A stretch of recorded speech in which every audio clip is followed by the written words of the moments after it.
शांत होकर के स्थिर होकर के बैठिए। जब तक हम बोलेंगे तब तक आप बैठे रहिए। यदि बीच में उठिएगा तो कटु तो ज़्यादा हम नहीं बोलेंगे, लेकिन इतने जान लीजिए अच्छा नहीं होगा। तो मंजूर है ना मेरी बात? आपको उठिएगा नहीं ना बीच में। 4 बजने वाला है, 5 बजे तक आप बिल्कुल स्थिर हो जाइए अपनी जगह पर। और यदि आपको मंजूर है तो एक बार खूब बढ़िया से जय जयकारा लगाइए मेरे साथ। श्री सद्गुरु महाराज की कसर है। श्री सद्गुरु महाराज की, श्री सद्गुरु महाराज की जय। देखिए हम बोल रहे हैं, बूढ़ी उठ के जा रही है उधर, कोई फर्क पड़ता है? बाबा गया कह, वक्त आ गया वाह। बैठाइए, इन बच्चों को बैठाइए और ये माताओं को भी थोड़ा शांत करके रखिए। मंगल मूर्ति सतगुरु मिलवै सर्वाधार।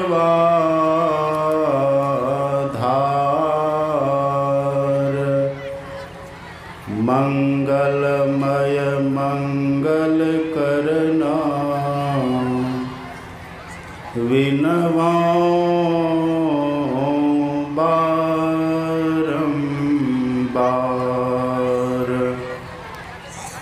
धन्य धन्य सतगुरु सुखदा,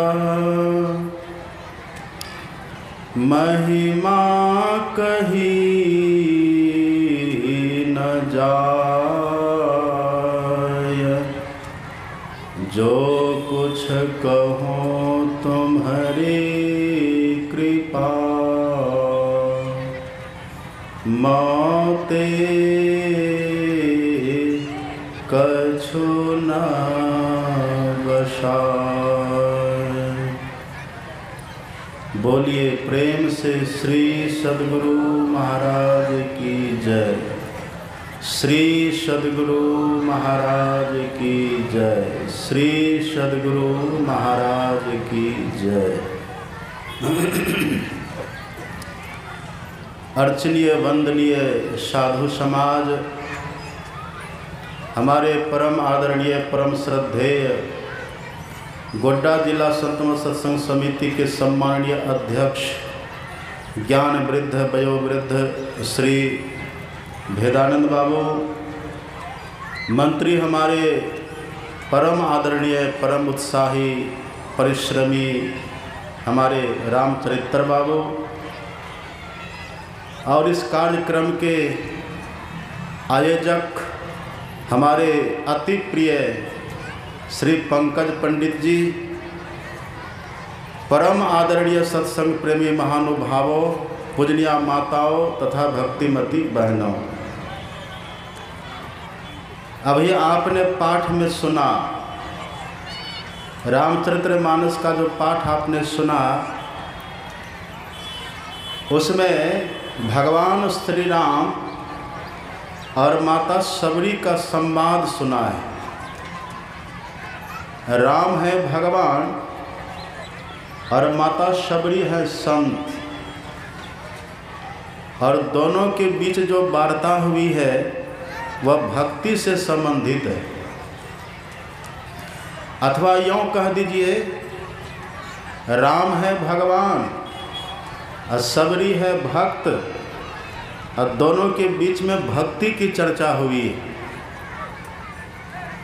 और इस प्रसंग को यदि आप ठीक से पढ़ेंगे, सुनेंगे, समझेंगे तो पता चल जाएगा कि भगवान किसको कहते हैं, भगवान कैसे होते हैं और भक्त कैसे होते हैं, अब भक्ति क्या होती है।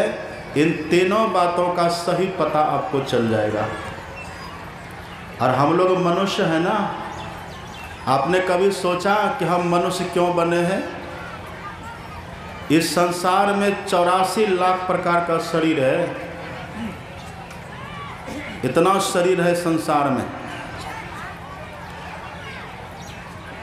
हम और आप जो मनुष्य बने हैं, भगवान ने जो हम लोग को मनुष्य बनाया है, इसके पीछे भगवान का उद्देश्य क्या है? हम मनुष्य क्यों बने? मनुष्य बनने का परिणाम क्या है, फल क्या है? कभी आपने सोचा? याद करिए, एक पुस्तक आप पढ़े होंगे, यहाँ पर एक पुस्तक लगती है बुक स्टॉल पर, महर्षि में ही चरित्र चिंतन। यदि वो खरीदे होंगे आप तो उसमें पढ़े होइएगा, और नहीं तो खरीद लीजिएगा। महर्षि में ही चरित्र चिंतन एक पुस्तक है, उसमें हमारे गुरु महाराज की जीवनी लिखी हुई है, आप पढ़िएगा। उसमें हमारे सदगुरु महाराज जी ने रामचरितमानस की एक अर्धाली को पढ़ा था, उसी को पढ़ करके हमारे सदगुरु महाराज को इस मानव तन के उद्देश्य का पता चला था। क्या थी वो चौपाई? सबको याद होगी लगभग। देह धरे कर यही फल भाई, अब भजिए राम सब काम बिहाई। हे भाई, देह धारण करने का यही फल है कि सभी कामनाओं को छोड़ करके, सभी इच्छाओं को छोड़ करके पहले ईश्वर का भजन कर लीजिए। अथवा यूँ कहिए, तुलसीदास जी ये लिखते हैं, इस मानव तन को पाने का फल है ईश्वर की भक्ति करना। यही इसका उद्देश्य है। ये तो तुलसीदास जी लिखते हैं। और ठीक यही बात संत कबीर साहब कहते हैं। आप पढ़ेंगे संत कबीर साहब की वाणी। कबीर साहब कहते हैं, याद देही का गर्व न कीजिए, क्या सांवर क्या गोरा रे, अब बिना भक्ति तन काम न आवे, कोटि सुगंधि चभोरा रे। अब देह में कितनों सुगंधी लगा लीजिए, कितनों तेल लगा लीजिए, कितनों साबुन लगा लीजिए, कितना भी श्रृंगार कर लीजिए, कितना भी बढ़िया से बढ़िया कपड़ा पहन लीजिए, अच्छे से अच्छे मकान में रखिए इसको, अच्छे से अच्छे कार में बैठा करके घुमाइए इसको, दुनिया के बड़े बड़े पद पर पहुंचा दीजिए इस मानव तन को, सब कुछ कर लीजिए, लेकिन यदि आपने भजन नहीं किया तो कबीर साहब कहते बिना भक्ति तन काम न आवे। बिना भक्ति का शरीर किसी काम का नहीं रहेगा। हमारे गुरु महाराज जी क्या कहते हैं? आप भजन खूब गाते हैं, बढ़िया से गाते हैं, राग लय में आप भजन गाते हैं। हमारे गुरु महाराज जी ने लिखा है, यही मानुष देह समैया में करूँ परमेश्वर में प्यार, कर्म धर्म को जला खाक कर देंगे तुमको तार। यही है प्रेम भक्ति करिए। और रोज़ हम लोग गाते हैं, स्तुति विनती में रोज़ हम लोग गाते हैं, प्रेम भक्ति गुरु दीजिए बिनवों कर जोड़ी। अब प्रातः काल में गाते हैं, अति अटल श्रद्धा प्रेम से गुरु भक्ति करनी चाहिए, गाते हैं ना। यही इस मानव तन का उद्देश्य है। इस मानव तन में रह करके यदि हमने भजन नहीं किया, हमने भक्ति नहीं की, तो समझिए शरीर हमारा व्यर्थ चला गया, ये बिना काम का चला गया। फिर इसको पा के हमने कोई उद्देश्य पूर्ण नहीं किया, इसके लक्ष्य को हमने भुला दिया, हम लक्ष्य भ्रष्ट हो गए, हम लक्ष्य च्युत हो गए। और कबीर साहब कहते हैं ना, मुट्ठी बांधे आया जग में, हाथ पसारे जाएगा। बस यही हुआ।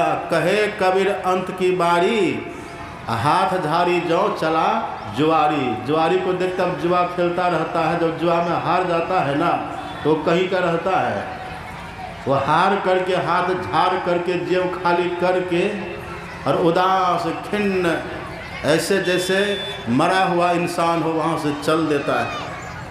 ऐसे ही यदि दुनिया में रह कर के आपने सब कुछ किया, धन कमाया, मकान बनाया, ज़मीन जायदाद सब आपने पूरा कर लिया, दुनिया के बड़े बड़े पद पर गए, बहुत आपने प्रतिष्ठा प्राप्त कर ली, और यदि भजन नहीं किए तो समझिए उसी जुआरी के समान हो जाएंगे जो जुआ में हार करके खिन्न चित्त, उदास, हताश, निराश वहाँ से चल देता है।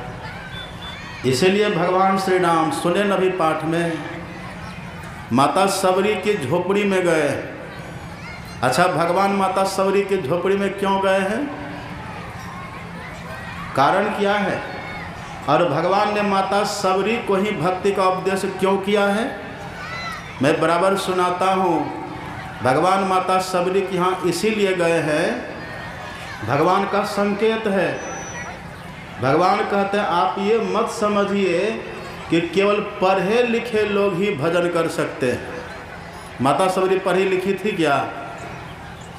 बिल्कुल पढ़ी लिखी नहीं है माता सबरी। इसलिए भगवान माता सबरी के यहाँ गए हैं। भगवान राम ने यह भी सोचा कि लोग ये न समझे कि कोई बहुत धनी मानी व्यक्ति हो तो वही भजन कर सकते हैं, इसलिए भगवान माता सबरी के यहाँ गए। माता सबरी के पास कोई धन दौलत थी क्या? कोई बैंक बैलेंस था उनके पास? कुछ नहीं है माता सबरी के पास। भगवान इसीलिए माता सबरी के यहाँ गए क्योंकि माता सबरी बहुत सुंदर देखने में नहीं है, सुंदर है ही नहीं। जितनी कुरूपा इस धरती पर कोई हो सकता है उतनी कुरूपा माता सबरी है। इसलिए भगवान ने कहा कि कोई ये न समझे कि केवल सुंदर व्यक्ति ही भजन कर सकता है। कुरूप से कुरूप व्यक्ति भजन कर सकता है, अनपढ़ से अनपढ़ व्यक्ति भजन कर सकता है, निर्धन से निर्धन व्यक्ति भजन कर सकता है। धनी मानी तो करेगा ही, सुंदर तो करेगा ही, पढ़े लिखे लोग तो करेगा ही, अनपढ़ भी कर सकता है, गरीब भी कर सकता है।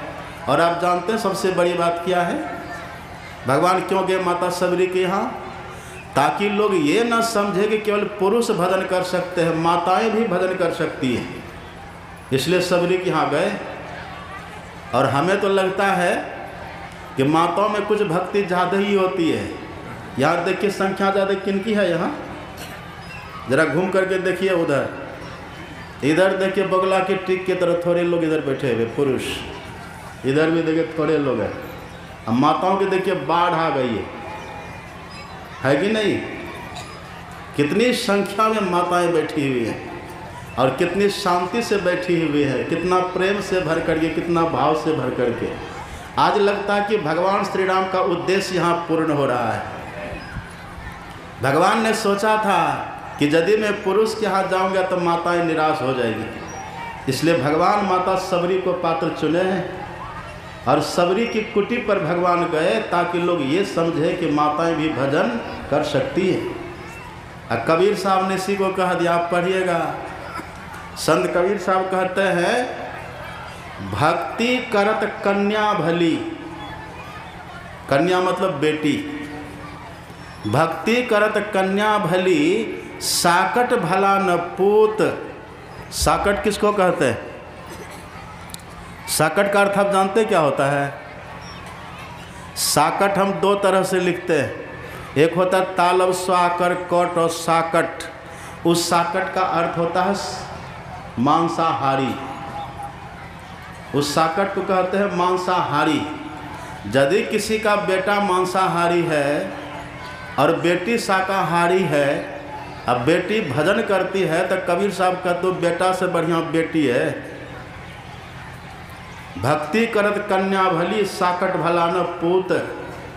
एक साकट होता है दंत स्वाकर कट और साकट। इस साकट का अर्थ होता है निगुरा, जो गुरु के पास नहीं गए। अब बिना गुरु का ज्ञान होता है? गुरु बिनु ज्ञान न उपजे, गुरु बिनु मिले न भेव, गुरु बिनु संशय ना मिटे, जय जय जय गुरुदेव। गुरु के बिना ज्ञान नहीं होगा। यदि बेटी ही घर में है और बेटी गुरु से दीक्षा लेकर के भजन करती है और बेटा अभी तक निगुड़ा बना हुआ है, वो मांसाहारी बना हुआ है, आपको पता उस बेटा से क्या होने वाला है? हम सुना दें आपको, कटु बात सुना दें थोड़ी सी, दुख तो नहीं होगा? जो बेटा किसी का साकट हो, मतलब मांसाहारी हो और निगोरा, उसका फल क्या होता है? देखिए, हम कहते हैं ना पुत्र, पुत्र क्यों कहते हैं? पुत्र कहने का भाव है, एक नरक का नाम है पूत, पूत नामक नरक होता है। आप पढ़िएगा, ग्रंथों में आपको मिलेगा। पूत एक नरक का नाम है। अब पुत्र कहने का भाव है, जो पुत्र अपने माता पिता को अपने आचरण से, अपने व्यवहार से, अपने कर्म से पूत नामक नरक से उद्धार कर दे, उसी को कहते हैं पुत्र। जो पूत नामक नरक से उद्धार कर दे, कल्याण कर दे, तो कौन करेगा? मांसाहारी करेगा आपको, निगुरा करेगा आपको, शराबी कबाबी जुआरी करेगा आपको, जुआ खेलने वाला करेगा, ताश खेलने वाला करेगा, गलत गलत कर्म करने वाले करेगा, परिवार को परेशान करने वाला, समाज को परेशान करने वाला करेगा? नहीं कर सकता। इसलिए कबीर साहब कहते हैं, ऐसा बेटा नहीं चाहिए। जो बेटा निगुरा हो और जो बेटा मांसाहारी हो, ऐसे बेटा के चलते तो माता पिता को नरक में जाना पड़ता है। उससे तो अच्छा बेटी है जो दीक्षा लेकर के, गुरु दीक्षा लेकर के और भजन करती है, ध्यान करती है, उस बेटा से अच्छा वो बेटी है। ये बात हम कह रहे हैं। कौन कह रहे हैं ये बात? कबीर साहब कह रहे हैं। और कबीर साहब झूठ बोलेंगे? कहिए। जो कबीर साहब भैंसा से वेद पढ़वा दिए, जानते हैं ना, वो झूठ बोलेंगे?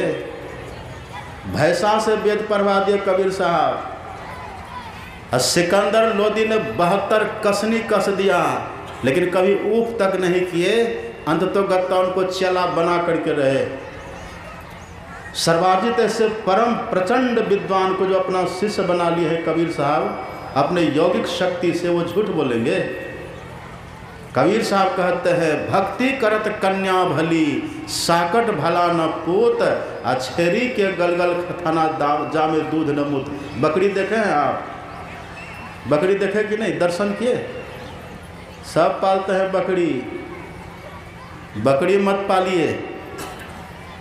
एक गांव में हम गए तो गांव के एकदम बीच बस्ती से हमको लेके जा रहा था। हे भगवान, सड़क पर इतना बकरी का भेनारी, बकरी का लिद्दी भेनारी, अब पूरा बकरी बकरी भरी हुई।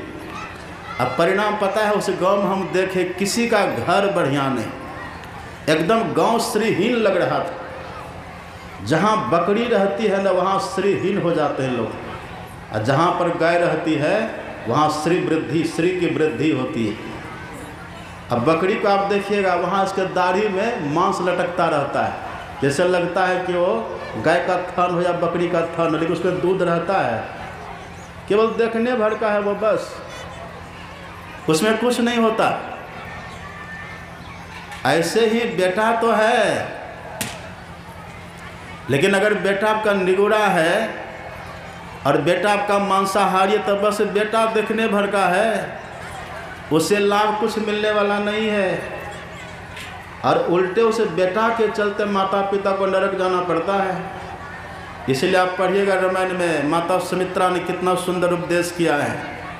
सुमित्रा माता का वचन है, पुत्रवती जुवती जग सोई, रघुपति भगत जासु सुत होई, ना तरु बांझ भल बादी बियानी, राम विमुख सुत ते हित जानी।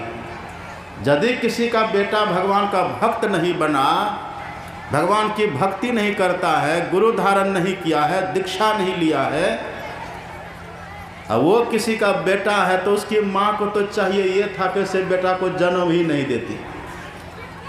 वो माता पुत्रवती कहला ही नहीं सकती है। पुत्रवती तो वो कहलाती है जिसका बेटा भगवान का भक्त है, और जिसका बेटा भगवान का भक्त नहीं तो उसके लिए कहते हैं ना तरु बांझ, उसको तो बांझ रह जाना चाहिए। भल बादी बियानी, उसका बियाना बड़ा अपराध हो गया। बियाना जानते किसके लिए कहते हैं? लोग कहते गाय बिया गई, भैंस बिया गई, बकरी बिया गई। लोग जानवर के लिए प्रयोग करते बियाना शब्द। कितना खतरनाक, खतरा अश्लील शब्द है ये। लेकिन सुमित्रा माता बोल रही है, यदि किसी का बेटा भगवान का भक्त नहीं है, ऐसे माँ को तो ऐसे पुत्र को ब्याना ही नहीं चाहिए। देख कितना कटु बात बोल रहे हैं। जननी जने तो संत जन कै दाता कै सूर, और नहीं तो जननी बांझ भल बादी गवावे नूर। क्यों सत्य अपना खत्म करती है ऐसे पुत्र को जन्म दे करके? ऐसे पुत्र नहीं होना चाहिए। पुत्र हो तो भक्त हो, पुत्र हो तो दीक्षित हो, पुत्र हो तो वीर हो, पुत्र हो तो दाता हो। ऐसा यदि किसी का पुत्र है तो वो पुत्रवती कहलाने के अधिकारी है। इसलिए भगवान ने सबसे नीचे तबके के लोग को चुना है। भगवान ने कहा जो पढ़े लिखे हैं वो तो कर ही सकते, जो पढ़े लिखे नहीं वो भी कर सकते। जो धनी माने वो तो भजन कर ही सकते, जो धनी माने नहीं वो भी भजन कर सकते। जो सुंदर है वो तो भजन कर ही सकते हैं, जो सुंदर नहीं है, कुरूप है देखने में, वो भी भजन कर सकते हैं। इसी को हमारे गुरु महाराज जी ने कह दिया, जितने मनुष्य तनधारी है प्रभु भक्ति कर सकते सभी, सब भक्ति कर सकते हैं। लेकिन भक्ति कैसे करिएगा? देखा देखी भक्ति से काम चलेगा। देखा देखी भक्ति का कबहु न चढ़सी रंग, अब विपत्ति पर यो छारसी जो केचुली भुजंग। देखा देखी भक्ति करने वाले असफल हो जाते हैं।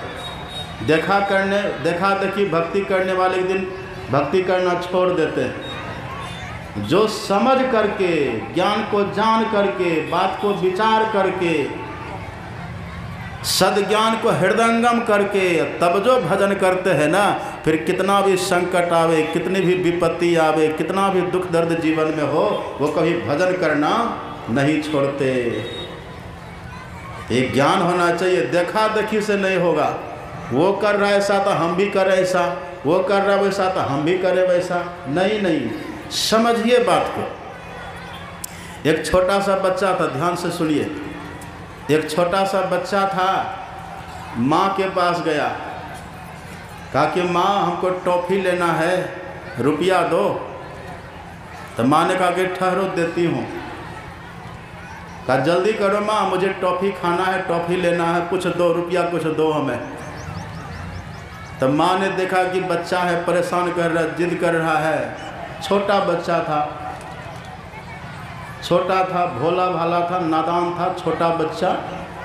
परेशान किया माता को। तो माता ने अपने पास एक अठन्नी चलती है आजकल, अठन्नी लिया, बच्चा को बोले लो बेटा जाओ टॉफ़ी ले लेना। अब बच्चा को क्या पता कि नहीं चलता है। बच्चा वो अठन्नी लिया, बगल में एक दुकान थी, बाज़ार था, मार्केट था, वहाँ बच्चा गया और दुकान थी, दुकान में जाके वो अठन्नी दिया। कहता अंकल जी टॉफ़ी दे देना। इतना सुंदर बच्चा था, बड़ा निश्चल था, भोला भाला था, सलोना था। दुकान वाले ने देखा कि बच्चा है बड़ा प्यारा, पर अठन्नी लेकर के आया है। अठन्नी तो चलती नहीं है। आगे चलो बच्चा है, जैसे मेरा बच्चा ऐसे ये किसी का तो बच्चा ही है। अठन्नी लेकर गया तो क्या फ़र्क पड़ता है, उसको दे देते। अठन्नी ले लिया और कुछ टॉफ़ी उसको हाथ में दे दिया। जैसे उसको टॉफ़ी मिली, इतना खुश हुआ बच्चा। वो कहता है चल गई चल गई चल गया, दौड़ा वहाँ से भागा।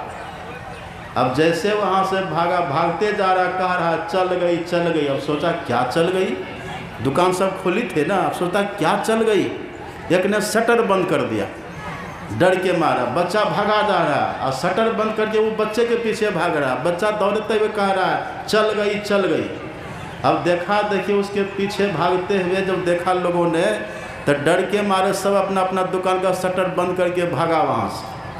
अब बच्चा आगे आगे दौड़ रहा है, चल गई और सब उसके पीछे भाग रहा। देखा देखी एक व्यक्ति बच्चा को पकड़ा, कहा क्या चल गई, कहा अठन्नी चल गई। और सब सोचा था गोली चल गई। अब गोली के भ्रम में देखा देखे में एक जो भागा तो उसके पीछे सब भागे जा रहा है। अकल तो लगाइए कुछ। देखा देखी भक्ति का कबहु न चढ़सी रंग, अब विपत्ति पर यो छारसी जो केचुली भुजंग। देखा देखी से नहीं होगा, भक्ति की तो बड़ी महिमा है। भक्ति निसेनी मुक्ति की, संत चढ़े सब धाय, जिन जिन बन आलस किया जन्म जन्म पछताए। भक्ति को तो मुक्ति की सीढ़ी कहते हैं। जिमि थल बिनु जल रही न सकाई, कोटि भांति को करे उपाई, तथा मोक्ष सुख सुनु खगराई, रही न सके हरि भगति बिहाई। आपने देखा बिना धरती के पानी टिकता है। जहाँ पर थल हो, जहाँ पर धरती हो, पृथ्वी हो, मिट्टी हो, वहीं पर पानी टिकता है। वही तुलसीदास कहते हैं जिमि थल मतलब धरती, थल स्थल, जैसे बिना स्थल के जल नहीं टिकता है, ऐसे ही बिना भक्ति के कोई मुक्ति पा नहीं सकता। अब मुक्ति कहने का मतलब क्या है? मुक्ति कहने का मतलब अपना ज्ञान, ईश्वर का ज्ञान, सभी दुखों से छुट्टी। अभी तो सब कोई कहता अभी हम काला हैं, कोई कहता हम गोरा हैं, कोई कहता हम नाटा है, कोई कहता हम लंबा है, कोई कहता हम दुबला है, कोई कहता हम मोटा है, कोई कहता हम स्त्री हैं, कोई कहता हम पुरुष हैं। अरे ये तो आपका शरीर है, आप यही हैं, आप ये नहीं हैं। आप तो शरीर के भीतर में रहने वाली आत्मा है। अभी तक पता चला? बूढ़े हो गए, बूढ़ी हो गए, लेकिन अभी तक अपने को जान नहीं सके। जवान भी नहीं जान सका, बच्चा भी नहीं जान सका। जिसके लिए मानव तन मिला था, यही अपने जानने के लिए नहीं कर सके। यही काम होता है भक्ति करने से। भक्ति यदि नहीं करेंगे तो अपना ज्ञान नहीं होगा, फिर मुक्ति नहीं मिलेगी, फिर सुख नहीं मिलेगा, फिर जन्म मृत्यु के चक्कर में हम पड़े रहेंगे, दुख भोगते रहेंगे। इसलिए भक्ति से मुक्ति मिलती है, भक्ति से अपना दर्शन, भक्ति से ईश्वर का दर्शन होता है। सुन रहे न सब? पंडाल में है कि नहीं? भक्ति का अर्थ क्या होता है? कभी आपने सुना? आपको यदि कोई पूछ देगा कि भक्ति का अर्थ क्या होता है तो क्या कहिएगा? भक्ति किसको कहते हैं? अभी सुन रहे थे ना? भक्ति का अर्थ होता है सेवा। याद रखिए आप, तो लोग आपको बरगला देंगे। भक्ति कहते हैं सेवा को। और सेवा किसको कहते हैं? सेवा कहते हैं जिससे सेव्य को सुख मिले। हम जिनकी सेवा करें, यदि वह हमारी सेवा से सुखी हो जाए, हमारी सेवा से प्रसन्न हो जाए, तो समझिए हमारी भक्ति हो गई। हम सेवा करें और वो खुश नहीं हो तो भक्ति होगी? नहीं होगी। हम आपको एक कहानी सुनाते, ध्यान से सुनिएगा। पितामह भीष्म का नाम आपने सुना कि नहीं? पितामह भीष्म को अर्जुन ने इतना बाण मारा था, पितामह भीष्म के रग रग में बाण बिंध गया था। हाथ में, पैर में, पीठ में, पेट में, कमर में, गर्दन में, तलवा में, घुटना में, छावा में, ऐसी कोई जगह नहीं बची थी जहां बाण न लगा। इतना बाण अर्जुन ने मारा, बाण से बिंध करके पितामह भीष्म गिर गिरे। और जैसे पितामह भीष्म गिरे, उसी बाण पर गिरे, बाण की सैया बन गई। बाण का मानो बिछावन हो गया, बाण की सैया, और उसी पर पितामह भीष्म पड़े हुए, लेटे हुए। लेकिन सिर में तो बाण नहीं मारे थे ना, सिर ऐसे लटक रहा था। सिर लटक रहा था तो पितामह भीष्म ने कहा कि देखो हमें तकिया चाहिए। ध्यान से सुनिएगा, हमें तकिया चाहिए। अब वहाँ पर दुर्योधन भी बैठा था, खड़ा था दुर्योधन भी था, पांचों भाई पांडव भी थे, और भगवान श्री कृष्ण भी थे। जैसे पितामह भीष्म ने कहा कि हमें तकिया चाहिए, तकिया ला करके दो, बस दुर्योधन वहाँ से सरपट दौड़ा और दौड़ करके अपने घर गया, और घर से 4-5 बड़ा बड़ा मसनद ला करके पितामह भीष्म के सिर के नीचे लगा दिया। सेवा हो गई कि नहीं? सेवा हो गई ना। तकिया पितामह भीष्म ने मांगा और दुर्योधन ने ला करके तकिया लगा दिया। सेवा तो आपकी दृष्टि में, हमारी दृष्टि में हो गई, लेकिन आपको पता है पितामह भीष्म ने कहा कि तकिया बढ़िया नहीं है, तो समझिए सेवा खत्म। यदि पितामह भीष्म कहते कि हाँ अब मैं सुखी हो गया, अब मैं प्रसन्न हूँ, ये तकिया मुझे मिल गया, अब मैं सुखी हो गया, यदि ऐसा पितामह भीष्म कह देते ना तो समझिए उसकी सेवा हो जाती। लेकिन पितामह भीष्म ने क्या कहा कि मुझे ये तकिया नहीं चाहिए। तब कौन तकिया चाहिए? पितामह भीष्म ने कहा कि जैसी सैया, जैसा बिछावन, वैसा ही तकिया चाहिए। अब बिछावन किसका मिला था?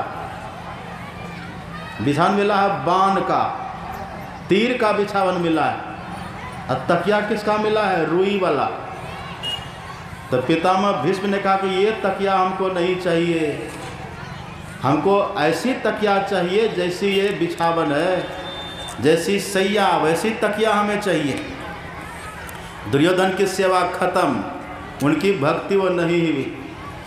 तब पितामह भीष्म ने अर्जुन से कहा कि बेटा अर्जुन, तूने बिछावन दी है ना, तूने सैया दी है, तकिया भी तुम ही दो। तो पता है अर्जुन ने क्या किया? अर्जुन ने अपने तरकस से 2 तीर निकाला और 2 तीर निकाल करके अर्जुन ने अपने धनुष पर चढ़ाया बाण और तकातक पितामह भीष्म के मस्तक में 2 तीर मार दिए। जो माथा झूल रहा था, लटक रहा था, वैसे वो माथा सीधा हो गया। माथा जैसे सीधा हुआ, पितामह भीष्म कहते शाबाश बेटा शाबाश, तूने ये तीर की तकिया दे करके मेरे शौर्य की रक्षा की है, विजयी भवा। विजय श्री का आशीर्वाद दे दिए उसको। अब कहिए तीर मारना सेवा होता है क्या? तीर मारना सेवा है? सेवा तो दुर्योधन ने की थी, तकिया दिया था, लेकिन वो सेवा इसीलिए नहीं कहलाई क्योंकि सेव्य प्रसन्न नहीं हुए, पितामह भीष्म प्रसन्न नहीं हुए, इसलिए वो सेवा करने के बाद भी सेवा में दाखिल नहीं है। और अर्जुन ने जो 2 तीर मारा, तीर के लगने से जब पितामह भीष्म प्रसन्न हो गए, खुश हो गए, तो वही हो गई सेवा। इससे पितामह प्रसन्न हो गए और प्रसन्न होकर के उस सेवा का फल, उस भक्ति का फल ये मिला, उनको विजय श्री का आशीर्वाद मिल गया। और दुर्योधन को दिया आशीर्वाद, तकिया दे करके भी वह हार गया और अर्जुन बाण मार करके भी जीत गया, क्योंकि पितामह भीष्म को वही भक्ति चाहिए। इसी को कहते हैं भक्ति, इसी को कहते हैं सेवा। तो आप और हम जो मनुष्य बने हैं, किन की भक्ति करने के लिए बने हैं? किन की सेवा करने के लिए बने हैं? गाय की भक्ति करने के लिए। आप मनुष्य क्यों बने हैं? समाज की भक्ति करने के लिए, समाज की सेवा करने के लिए नहीं। नहीं, इसका मतलब समाज की सेवा का खंडन नहीं है। आप समाज की सेवा करिए, लेकिन उसके लिए आप मनुष्य नहीं बने। आप परिवार की सेवा के लिए मनुष्य बने हैं। नहीं, आप परिवार की सेवा करिए, खंडन नहीं है, पर उसके लिए आप मनुष्य नहीं बने। अब राष्ट्र की सेवा के लिए मनुष्य नहीं बने हैं, राष्ट्र की सेवा कर सकते हैं, पर उसके लिए मनुष्य नहीं बने हैं। आपके मनुष्य बनने का बस एक ही उद्देश्य है, आप जो मनुष्य बने हैं ईश्वर की भक्ति करने के लिए, ईश्वर की सेवा करने के लिए बने हैं। ये आपका उद्देश्य होना चाहिए। ईश्वर की सेवा नहीं करेंगे, ईश्वर की भक्ति नहीं करेंगे, बाकी सब भक्ति करते रहिए। किसकी किसकी भक्ति आप करते सब हमको पता है। आप बर की भक्ति करते हैं कि नहीं? बर किसको कहते हैं? बरगद को। उसकी भक्ति करते, धागा बांधते हैं ना यहाँ पैर में। आप तुलसी की भक्ति करते हैं कि नहीं? केला की भक्ति करते हैं कि नहीं? अब मल्हारा में तो भूत प्रेत की भी भक्ति होती है, बाण मारने वाली माता जी सब हैं कि नहीं? ये किसकी किसकी आप भक्ति करते हैं? भूत की भक्ति करिएगा ना तो मर करके भूते के पास जाइएगा। अब बर की भक्ति करिएगा तो मर करके वही पेड़ पौधा बन जाइएगा। तुलसी की करिए, केला की करिए, मर करके वही बनिएगा। भगवान कहते हैं भूतानि यान्ति भूतेज्या यान्ति मद्या जिनोपि माम यान्ति देवव्रताम देवान पितृण यान्ति पितृव्रता। भगवान कहते हैं जो भूत की पूजा करता भूत के पास जाता है, और जो पितर की पूजा करता पितर के पास जाता है, और जो पेड़ पौधा की पूजा करेंगे पेड़ पौधा के पास जाएंगे, और जो नदी नाले की पूजा करेंगे तो नदी नाले में जाइएगा, भटकिएगा। पूजा किसकी करिए आप, भक्ति किसकी करिए आप।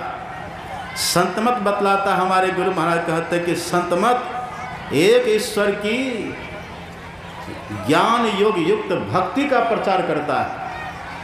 ये भक्ति का यहाँ से प्रचार है।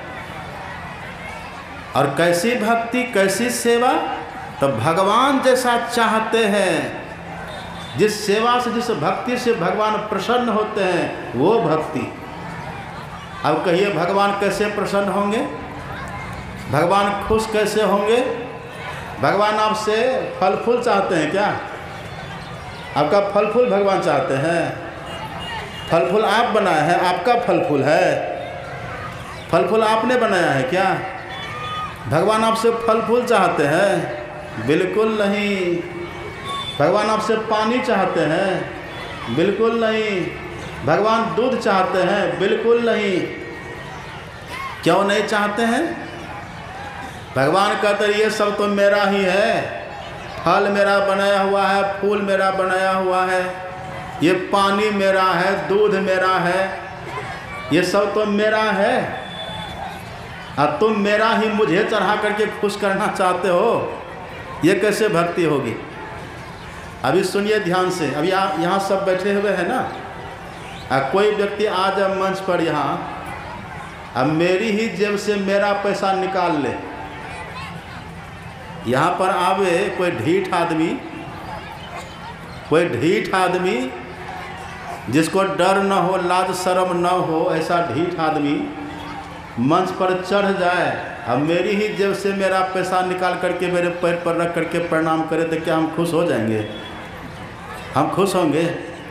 कैसा ढीठ आदमी है ये कैसा आदमी है ये मेरे ही जेब में हाथ डाल करके अब पैसा निकाल करके मेरे पैर पर रख के प्रणाम कर रहा है, हम खुश होंगे। ऐसे भगवान कहता रे ये सेब मेरा बनाया हुआ है, ये अंगूर मेरा बनाया हुआ है, ये पपीता मेरा बनाया हुआ है, ये गेंदा का फूल मेरा बनाया हुआ है, और मेरा फूल तो मेरे ऊपर चढ़ा करके मुझे खुश करना चाहते हो, इससे हम खुश नहीं होंगे। इससे खुश होंगे भगवान नहीं होंगे। तो क्या करिए, तो प्यारा चढ़ा के प्यारा बना के चढ़ाइएगा, बतासा चढ़ाइएगा भगवान को, उससे भी भगवान खुश नहीं होते। भगवान किससे खुश होंगे, वही राम भगवान ने खुद बताया।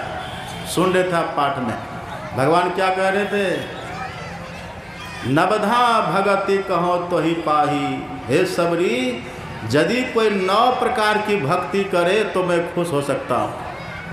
यदि कोई 9 प्रकार से भक्ति करे तो मैं खुश हो सकता हूँ। अपने मन से करेंगे तब नहीं होंगे, मनगढ़ंत करेंगे तब नहीं खुश होंगे भगवान। आप अपने मन से कहीं रुपया फेंकते हैं तो कहीं फल फेंकते हैं, आप कहीं सिंदूर लगा देते अपने मन से, कहीं धागा बांध देते अपने मन से।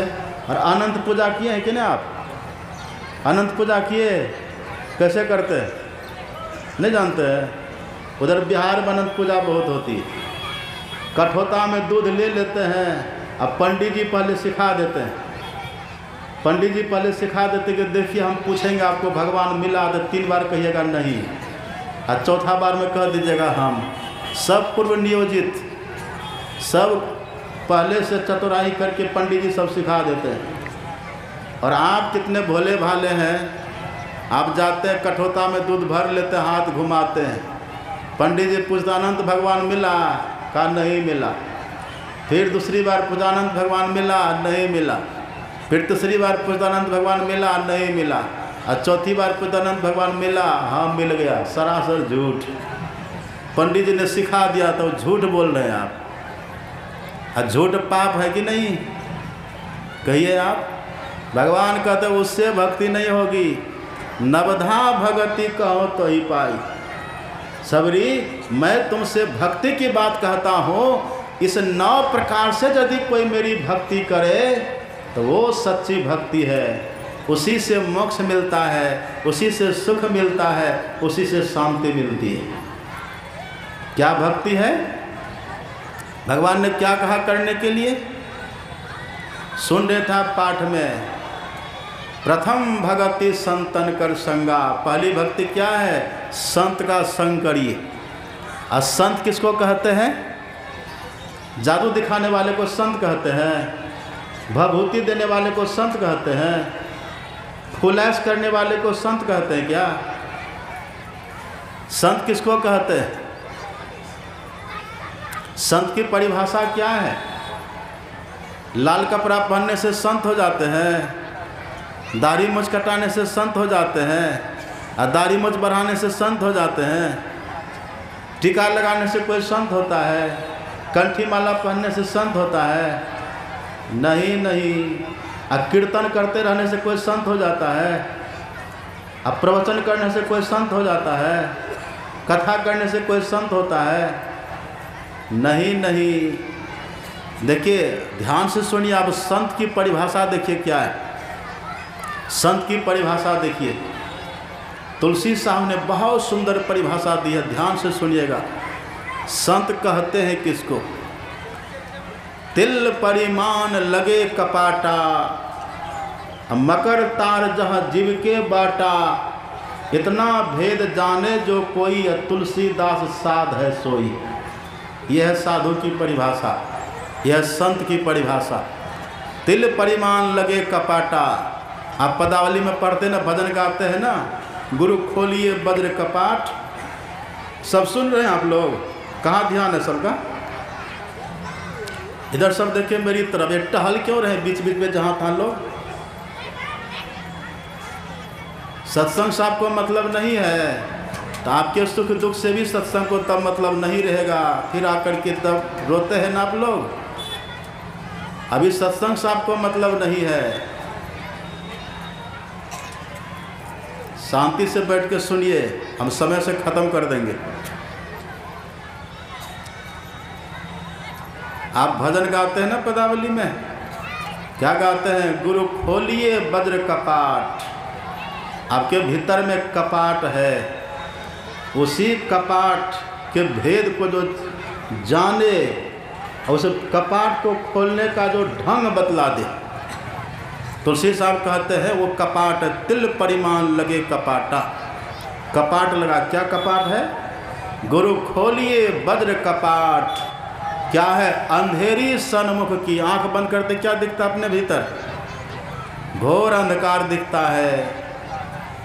ये अंधकार कितना खतरनाक है। मैंने पहले भी कहा था, अंधकार को हिंदी में कहते हैं तम। तो जब तक है तम तब तक है।